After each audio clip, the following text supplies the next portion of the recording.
Hello and welcome to another episode of the Wrestling the Starters podcast. Yes, we did indeed make it to episode number 2. I am once again your begrudging host, AJ Marchase, and I'm joined, as always, by Casey Fleming. Hello. And Robbie Paul. PJ Tucker's better than LeBron. And today we're talking NBA awards, NBA playoffs, hot cakes, NHL playoffs, and possibly some MLB if we have some time.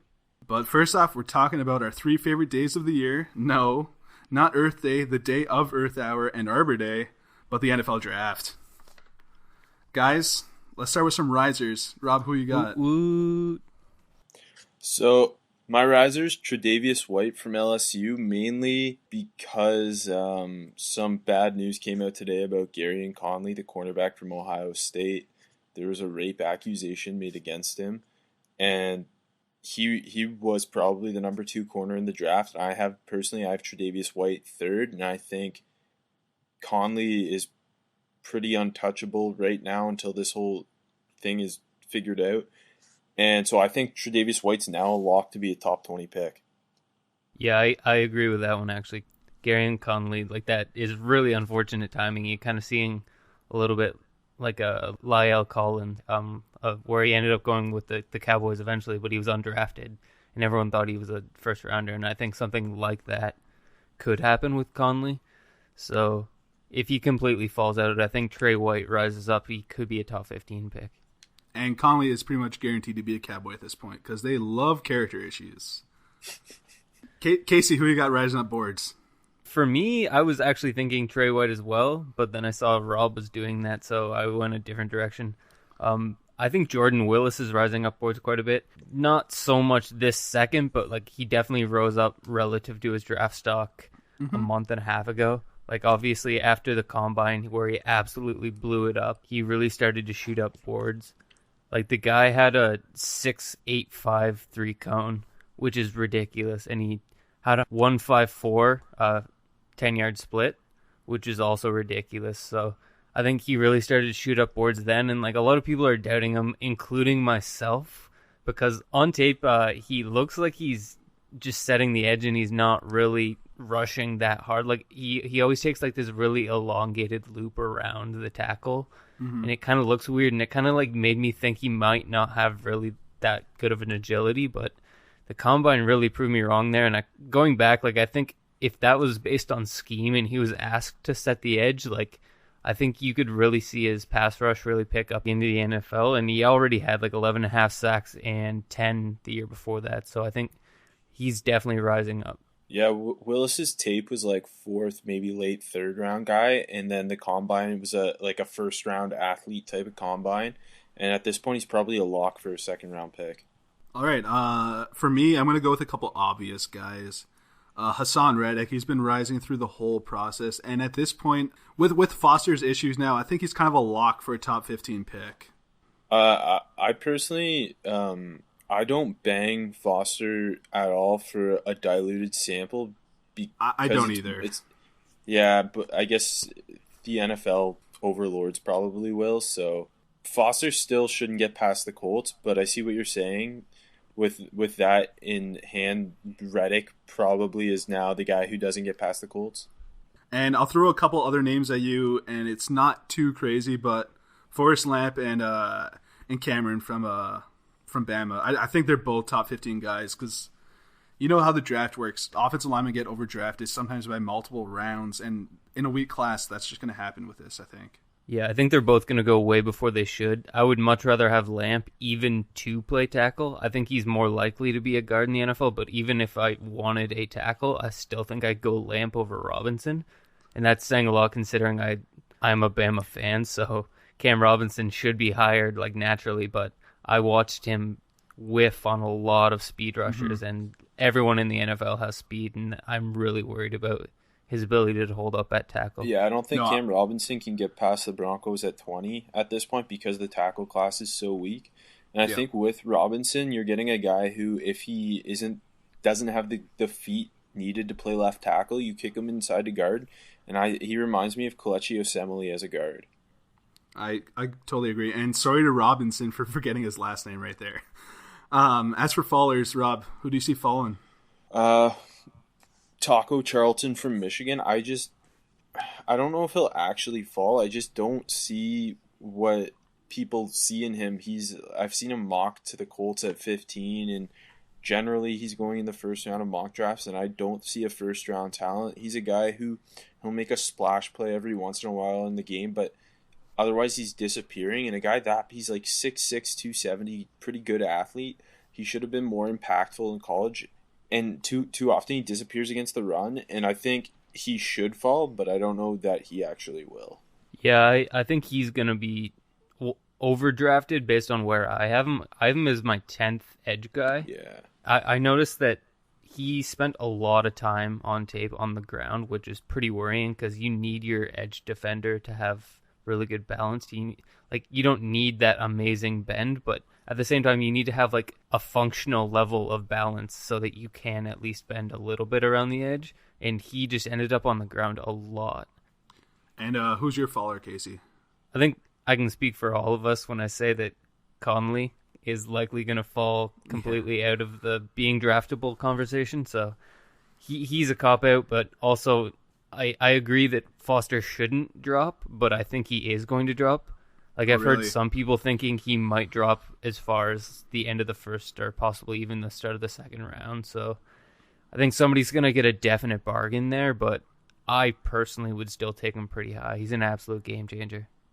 I don't see him falling too much. I don't know. I think he's still gonna be a top 15 pick. Like Rob said, I don't think he's gonna get past the Colts. As for me, I've kind of talked about him for a while now as a faller. It's kind of weird, but I'm going to go with Quincy Wilson just because there's so much depth in this corner class, and he's on the less athletic side of the top 10 guys. And I think just, teams are going to fall in love with other corners' athleticism, and that's just going to push him down into the top mid-second round. Yeah, with Wilson, he really needs the right scheme fit to take advantage of his physicality because he really struggles versus the smaller, quicker guys. Yep. And he just needs the right system versus a lot of these other corners are athletic freaks. I see what you're saying there with him. Yeah, I almost use him in my favorite fit part. I almost used him with Kansas City because he actually reminds me a lot of Marcus Peters. He doesn't have as good a feet as Peters did coming out, but it's close. They're the same, similar style in their cornerback play. They're very physical. They're long. And I kind of see the Peters comp, so I could see him in Kansas City thriving. Also, one more name that's guaranteed to fall that we haven't talked about yet is Caleb Brantley, and I just don't see him getting drafted at this point after that stupid incident. Moving on, let's do some bold predictions. Rob, what do you got? I think 25 defensive backs will go in the first 3 rounds of the draft. Wow. That is insane. That's a lot of defensive backs. I'm working on a 7-round mock draft right now, and I had 25 go in the first 3 rounds, so now I'm just buying into it. Name them all. I mean, it could happen. This class is absolutely ridiculous. Right off the bat, everyone knew corners were ridiculously deep in this draft, but throughout the process, everyone's realized that safety is also insanely deep. So yeah, that's true. 25 in the first 3 rounds, that's a lot, but you never know. Lots of safeties have kind of come from that 4 or 5 range to that 2-3 range in the last month-ish. Casey, what do you got for a bold prediction? I have that the Cleveland Browns, will trade up twice in the second round. Ooh, and obviously they're picking first overall. They're going to be picking likely Myles Garrett, but I see them moving back up from their 12th overall to get a quarterback. And then after that, I could see them moving back up from 33, the top of the second, back into the first. Because at this point, they need a lot of talent, but they also need that talent to stick around. So if they can get that extra 5th-year option on another first-rounder, I think that would be a really good idea. And I could see them doing that because they have 13 picks overall, and a bunch of them are early. So I could see them packaging a couple of those later ones to move up a couple spots and grab a third first-round pick this year. That does make a lot of sense, especially when they need top-end talent after having so many picks in this draft and using that to trade up, but even having so many picks in the last year's draft. So they need more of that top-end first-round talent. And Casey, throw some names out that you think they might be targeting at quarterback and at that third first-round pick. Out of nowhere. At quarterback, I honestly, I would say Deshaun Watson fits with what Hugh wants. Hugh used to run a West Coast style, and he still has a lot of that West Coast system in his playbook. So I could see him using Deshaun Watson well. And with the third first-round pick, I could see them honestly going anywhere. Like, their team, outside of offensive line, is pretty garbage now, so they could go any direction. Likely secondary. If they like a guy that they don't think is going to be there at the start of the second, they might as well just move up and grab one. As for my bold prediction, I am going to say that at least 5 offensive linemen go in the first round, and that's because of what I talked about earlier.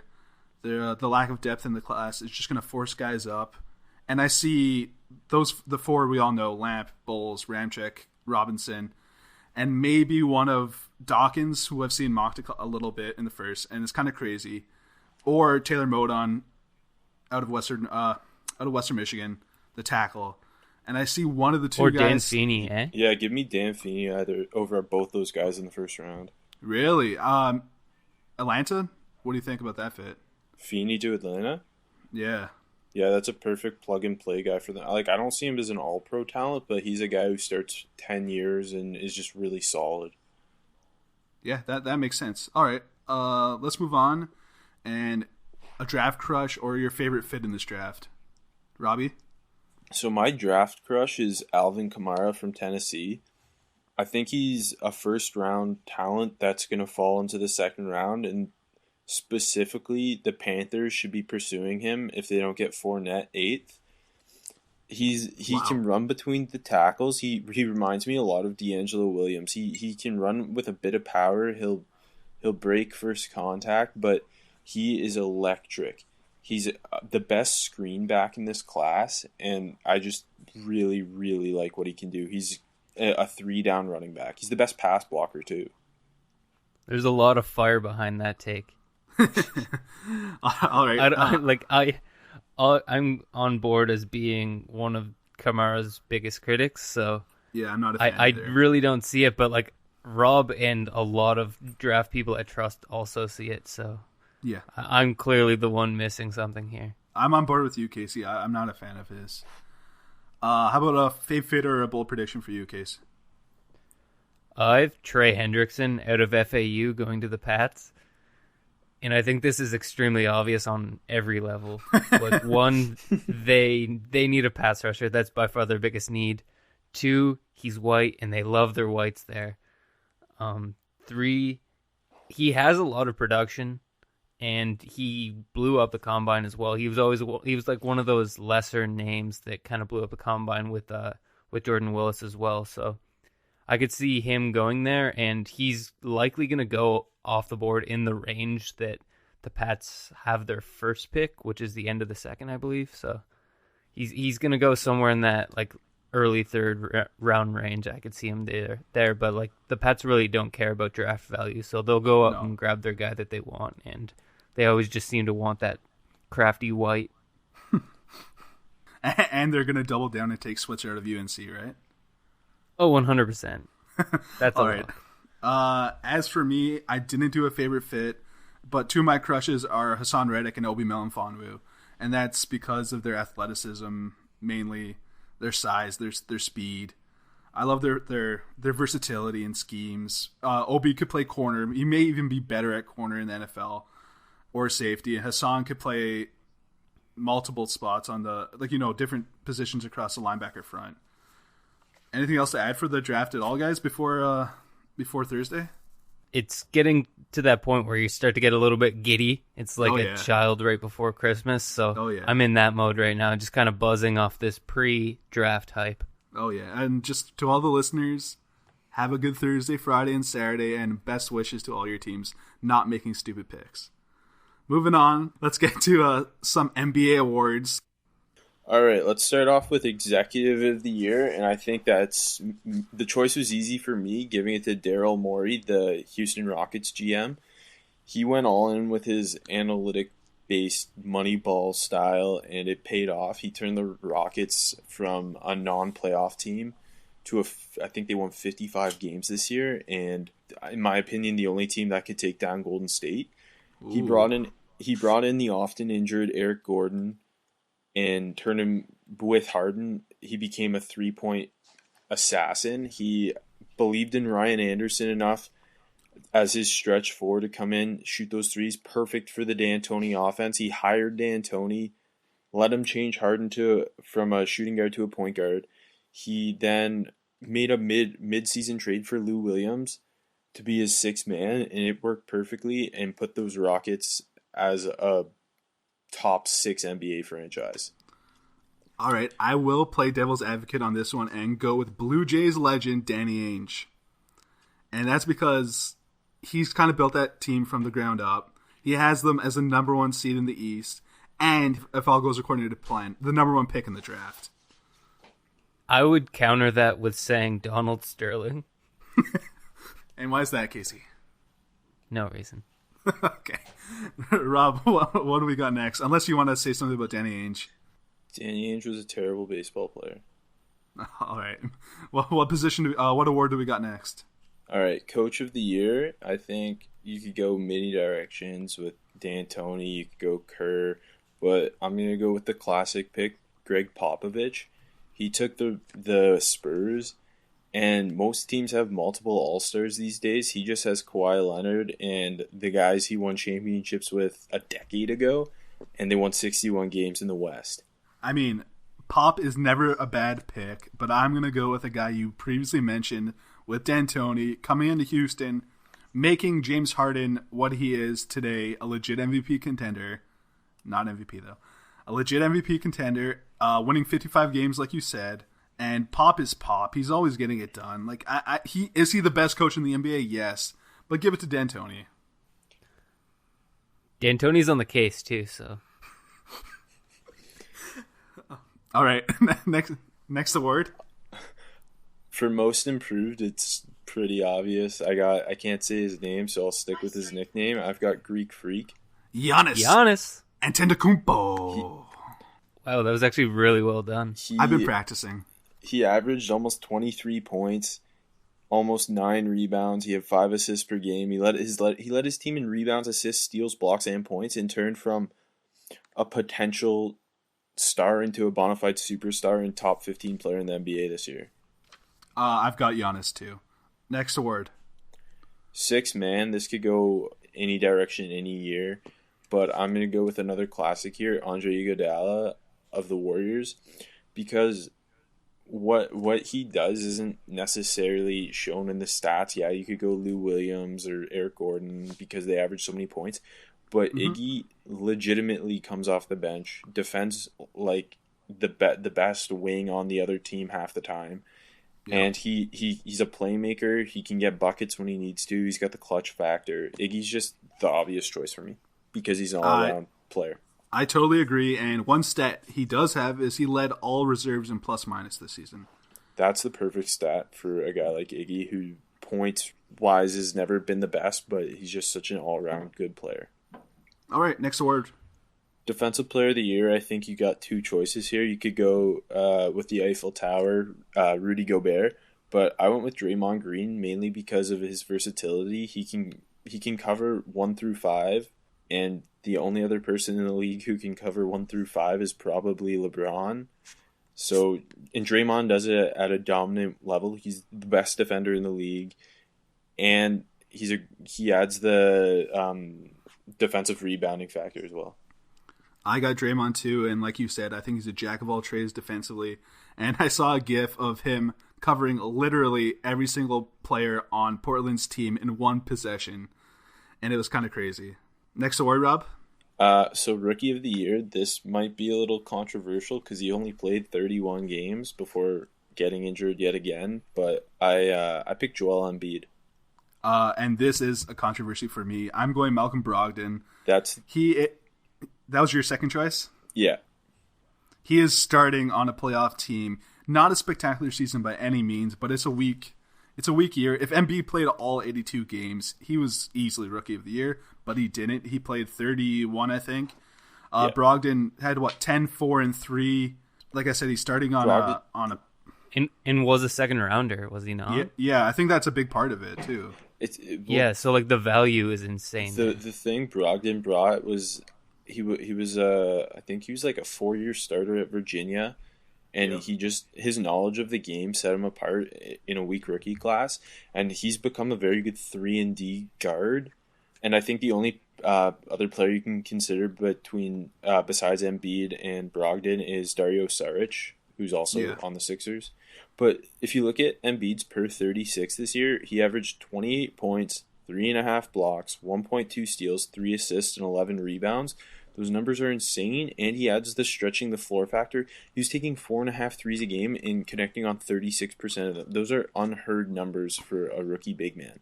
Look, I don't disagree. Embiid is going to be an awesome player, but this is a Rookie of the Year award, and he only played 31 games. Brogdon was 82 whatever games, in and out, consistent.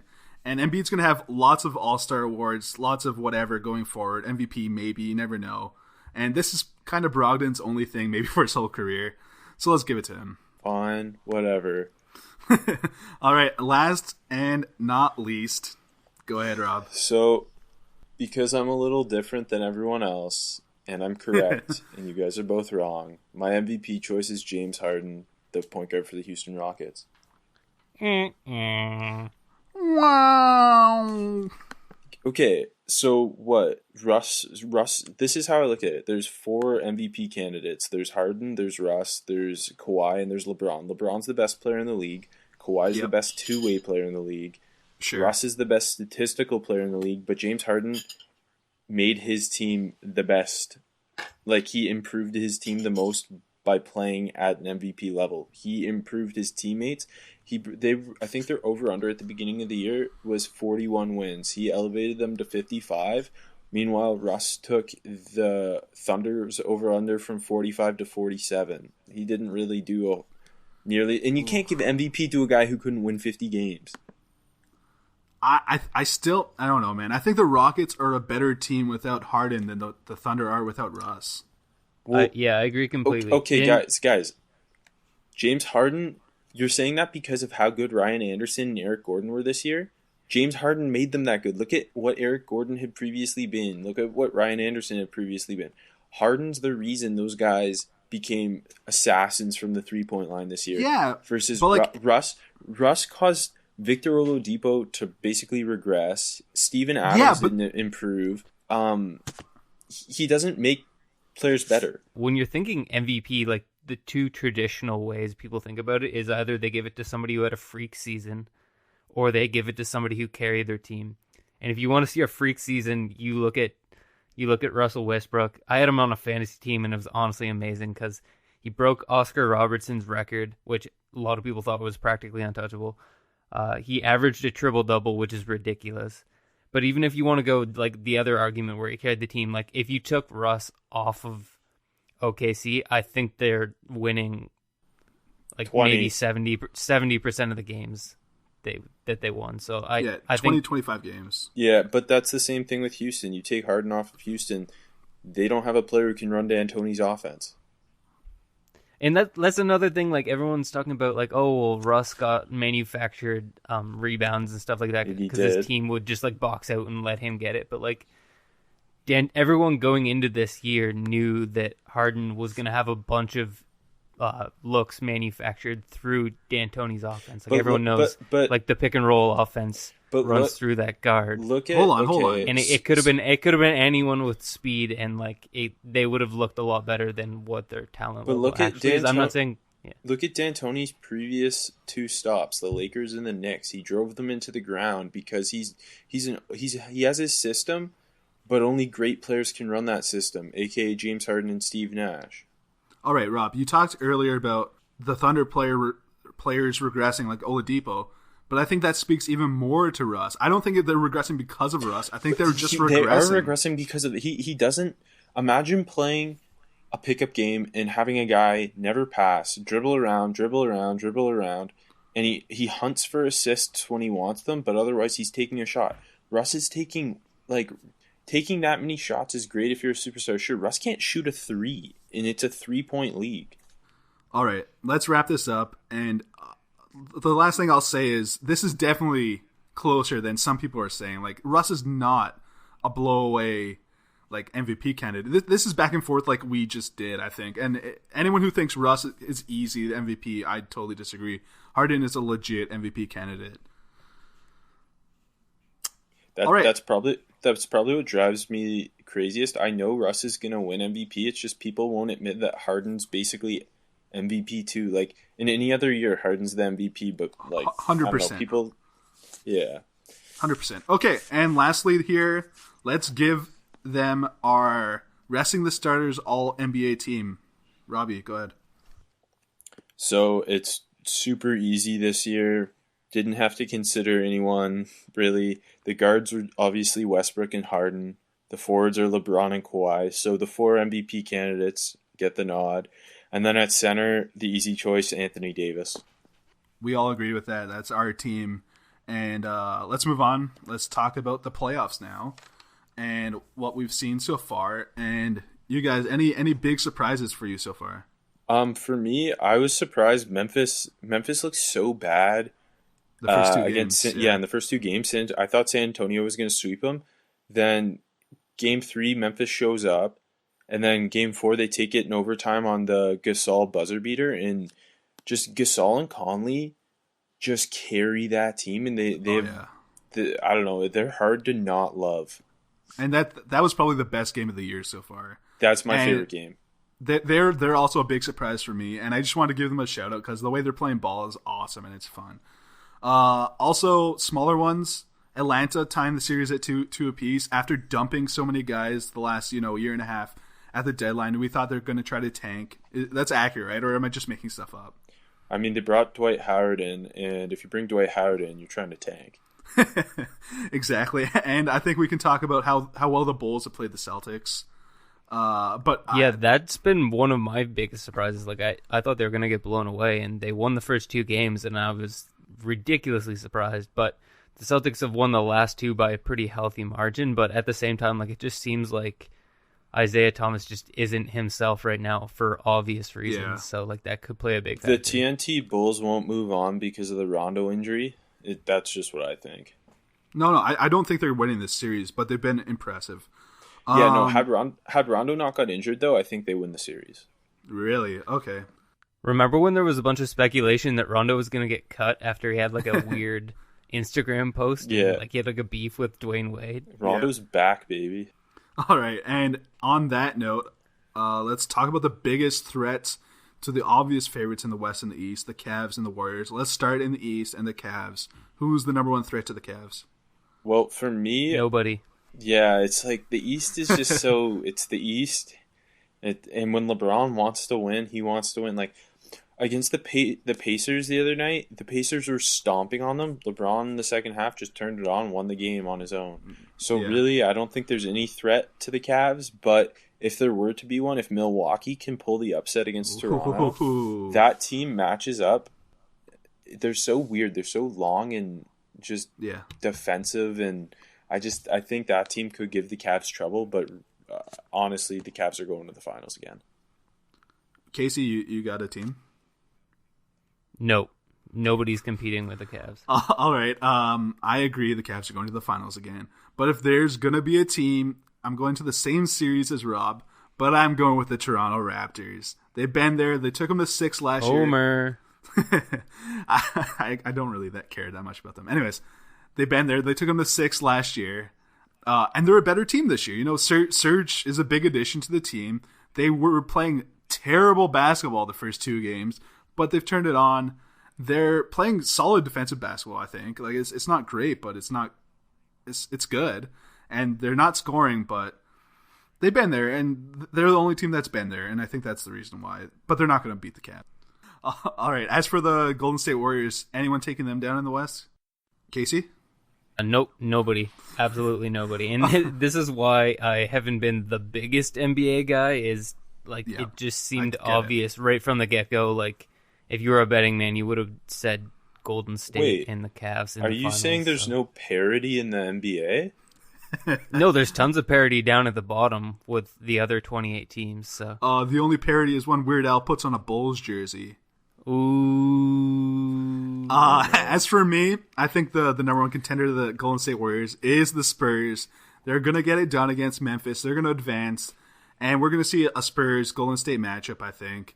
Are they going to beat them? No. Golden State's way too good. Of course, they're adding Kevin Durant. He's back. He's healthy. He's playing ball. They're not going to beat them, but they're the number one contender. They have the best coach, one of the best coaches in NBA history, maybe the best coach in NBA history. But they're not going to beat them. Anything else to add? Anything for the NBA playoffs? Go Bucks. Bucks in 6. All right. On that note, let's take a break, and when we come back, we're talking hotcakes. Stay with us.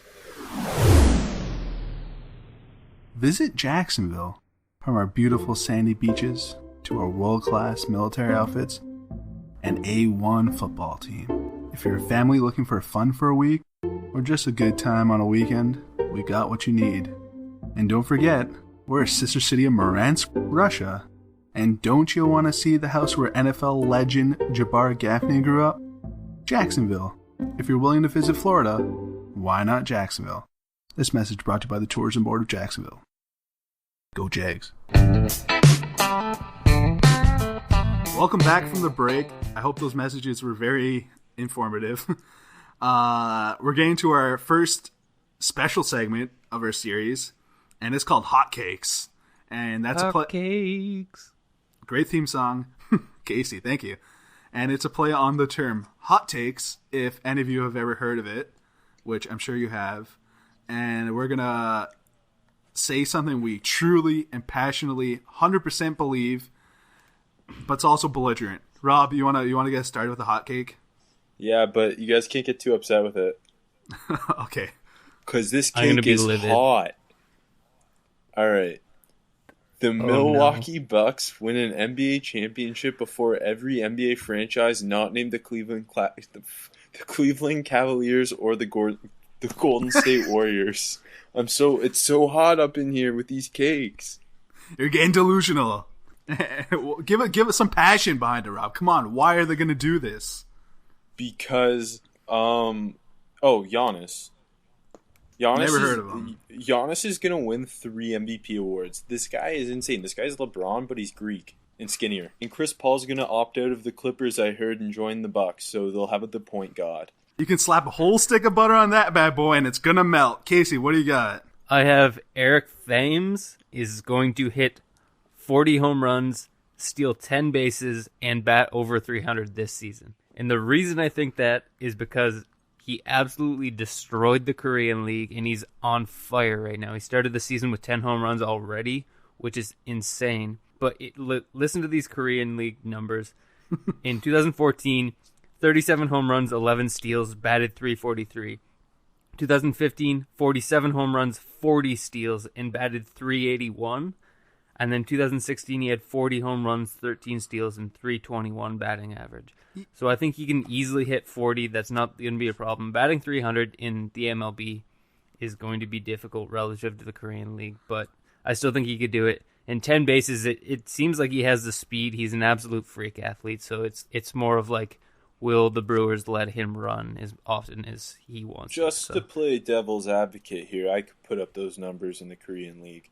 Please do that. Like, I will buy your plane ticket and you go over there, try out for a team. Done. This will be my last pod because I'll be playing Korean baseball. Now that's a hot cake. You're not supposed to put sriracha in a pancake. Rob, what do you got next? No. All right. My second hot cake. It's not lukewarm, but it's not as spicy as that Milwaukee Bucks hot cake. Ryan Anderson, now that James Harden has revived his career, will have the longest NFL career of all the Alabama players drafted in 2017. Just so you know, there's a Ryan Anderson different than the Houston Rockets one. And why is that? Because hard work beats talent when talent doesn't work hard. Yeah, he's just a lunch pail guy. You know, he's gonna be out there working his ass off the entire time. Be careful. Don't touch that plate, because it's hot, hot, hot. Fajita-style pancakes. Casey. I'm upset. I don't even know if I want to continue the show. Casey, what's your last hot cake? I have that everyone seems to be talking that Leonard Fournette is AP, and I think his ceiling is legitimately DeMarco Murray, and the fact that they both prefer I schemes, and like at best they're lining up behind or with a QB under center and they're single back, and I just think it kind of limits your offense in the NFL today. So I don't see him being the absolute freak that AP is. Like, there's a reason why we don't see more APs. It's because he's literally one of a kind, and I think people need to stop comparing to him in general. But when it comes to Fournette, I seriously just see another DeMarco Murray, and I wouldn't take DeMarco Murray. Knowing what his career path was, I wouldn't take him top 20. Pop the hydrant and let the children play, because that's a hot take. I quit. From the hot to the cold, let's talk about the NHL playoffs. Let's talk about the Western Conference first. Moving on, second round. Rob, who do you like in these matchups? All right, Nashville versus St. Louis. I'll take Nashville all day because they ended the Chicago Blackhawks dynasty. Totally agree. And then the other series, Edmonton, Anaheim, I tend to lean towards the veteran team, the Getzlaf-led Ducks, over the McDavid-led Oilers. I think that series is going to be really, really tight. I could see it going either way, ending in 7, and I'm leaning Edmonton because they're more fun. Anaheim's been there, like you said. It'd be awesome to see Edmonton make it to the Western Conference Finals. And I do, too, like Nashville. 8 seed, took down the Blackhawks dynasty. It's done. Say goodbye. Taking down St. Louis in 6. How about you, Casey? I have the Preds also, and I also have the Ducks because I don't even know if the Oilers are for real. Everyone knows that you can count on 3 things in playoff hockey, and it's the Wild, the Sharks, and the Capitals choking at some point. All right, so all 3 of us see the number 8 seed Nashville Predators advancing to the Stanley Cup Finals out of the West. And speaking of the aforementioned chokers, Pittsburgh, Washington, who do you got in that series, Rob? Well, it's the Caps year, but is it ever the Caps year? Crosby's taking home the cup again this year, baby. So I got the Penguins. I got the Pens too. Washington's going to choke. The Leafs gave them a run for their money. That they could have won this series. Let's not cry about this, though. I say Pittsburgh in 6. How about you, Casey? I got Pittsburgh in 5. I think it's going to be over pretty quick. Until somebody shows me that they can stop Sid Malkin and Phil Kessel, the hot dog king. I honestly don't think anyone will stop the Pens overall. I think this is their year, actually. It's not the Caps' year, so I think it's their year, and they're going to prove that they're the best dynasty currently going in the NHL. And they completely, like Nashville's completely dominated Chicago, the number 1 seed. And I think Pittsburgh killed Columbus too. Like they dominated all of the facets of play, and they look awesome right now. And Washington didn't look so hot against the Leafs. Rangers and Ottawa, I see Rangers in 6, matching up against the Penguins. How about you guys? Yeah, Rangers in 5. Case? Yeah, I have Rangers in 6. I think most of I think all the Canadian teams will be out after this round, actually. So I agree. Pretty much par for the course. I agree. Ottawa's a great story. Lundqvist is somehow hot after a not so great year, but Pittsburgh topples the Rangers in the Eastern Conference Finals, leading to a Nashville Penguins matchup in the Stanley Cup Finals. And do we all agree on that for some reason? I have a Penguins Ducks final. Oh, Penguins Ducks. I thought you said Nashville. No, just Nashville taking down St. Louis, and then I have the Ducks in 6 over Nashville. All right, might as well say it. Who's winning the cup, guys? Penguins in 6 over Ducks. I have Pens in 4 over Preds. You know what? The sweep. Give me the Preds in 7. Great series. The Preds are due. They've never done it. And next week when we do our next podcast, we can show how wrong we were about all this when all of our teams are down 3-0. And on the note of NHL and NBA playoffs, let's talk about which of the two is a better product. And Americans will always say, the non-hockey fans will always say the NBA is a better playoff. But I think it's because they're not watching the NHL. But for some reason, hockey fans, especially in the States, have an inferiority complex and will die on a hill. If you say NBA is better, they will die on a hill for that argument. What do you guys think? The NHL playoffs are clearly better. I can tell you right now who's going to be in the NBA Finals. Yeah. Meanwhile, the Chicago Blackhawks #1 seed dynasty just went down to the 8 seed Preds. Like, there's so much more parity in the NHL. We have the record, Casey, it's a record number of overtimes this year so far? Yeah, 18. Overtime games so far out of, I think, 42. And I think it's 43% of all playoff games played so far. Yeah. Which is absolutely insane. The old record for the first round was 17, and that was in 2013. And if I remember correctly, I swear there was like 4 Game 7s. There was no Game 7s in these series. Like, every game was going to overtime, it felt like. Yeah, if you were just to look at like how the series is finished up, you wouldn't think it was that close. But with 18 OT games, like it was like any one of those series could have gone the complete opposite direction. Like the main one coming to mind is obviously the Caps Leafs. Yeah, every game one goal games. 5 of 6 went to OT. That series in itself was a lot of fun to watch. I don't watch regular season hockey. I'm not an NHL fan really at all anymore. But I will gladly sit down and watch playoff hockey, especially as it gets deeper into the playoffs. Totally. And like you said, Rob, we know who's coming out of the East and the West in the NBA. In hockey, once you're in the playoffs, you can win the cup. You just got to get in. And like, think of how many, just to top it, it's not the playoffs, but think how many great races the last couple weeks of the year are in the NHL. Like, there's always 2 or 3 spots that teams are fighting for, multiple teams. We never get that in the NBA. Like, the last night of the year in the East, there were so many teams that were just rolling over, not even starting their guys, and like just let Indiana walk into the playoffs and Miami to miss it. Like, the Nets didn't even start their starters. Yeah, what's up with NBA teams resting the starters? Resting the starters. That's a podcast. And we'll end on that note, unless we want to talk some baseball, and do we? Can we talk about how bad the Jays are? Yeah, go ahead. Kick them while they're down. The Jays are absolutely shit. Looking at their lineup today, they had Martin in at third, Goins in at short, and Barney in at second. And if that's not the most helpless infield you've ever seen, then I don't know what kind of baseball you're watching. You might be watching Korean League baseball, because like this is insane. They have a catcher playing third base. That's all you need to see. I'm already a starting second baseman in the Korean League. You got that contract? Yeah, I just emailed them. I'm aiming for the North Korean League. Me and Kim Jun team up, win a couple championships, every single one. I think undefeated every year. I'm happy there. Thanks for not laughing. As for the Jays, I'm on board with blowing it up and tanking. Trade everyone. Tank. The tank. Trade everyone except for Sanchez, Stroman. And if you can sign Donaldson, keep him and build around him. He's 31. I don't know if he's signing here. And Rogers, the owner of the team, I don't know if they want to dish it out when this team's going downhill. I don't know. Trading Donaldson's tough when you have a guy who's going to be an MVP candidate every single year.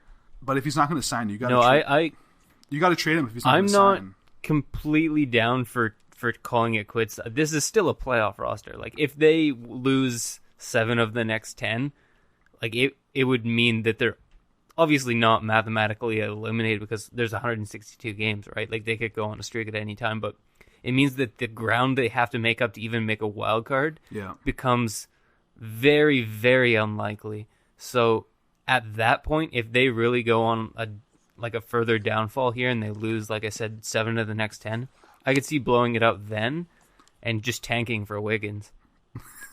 I didn't mean blowing it up today. I meant closer to the deadline, but yeah, I agree. Rob, anything on the Jays? I bet Wiggins throws 99. Maple Jordan? Hometown team? 2-sport athlete. Bo Jackson. All right. On that very stupid note, I think we're good to end the podcast. Rob, do you got anything to plug? I have a 7-round mock draft coming out tomorrow on armchairallamericans.com. Check that out if you want to see a kicker getting taken in the second round again this year. Casey, any plugs? Yeah, I work 10 to 6 tomorrow, so if you want to come see me work in Frito-Lay, where they make some chips, you can come on down to the Cambridge site, and like I said, I'll be there 10 to 6. I'll be signing autographs soon after. So come see me. All right. And thanks for listening. And you can check us out on Twitter at RTSPod. We're up on iTunes now, so you can check us out there. Just search in the bar Wrestling the Starters. And we got our website, wrestlingthestarters.podiant.co. No amac.co. It's just .co. And for Rob Paul and Casey Fleming, I'm AJ Marchase saying, see you later, Crocodile.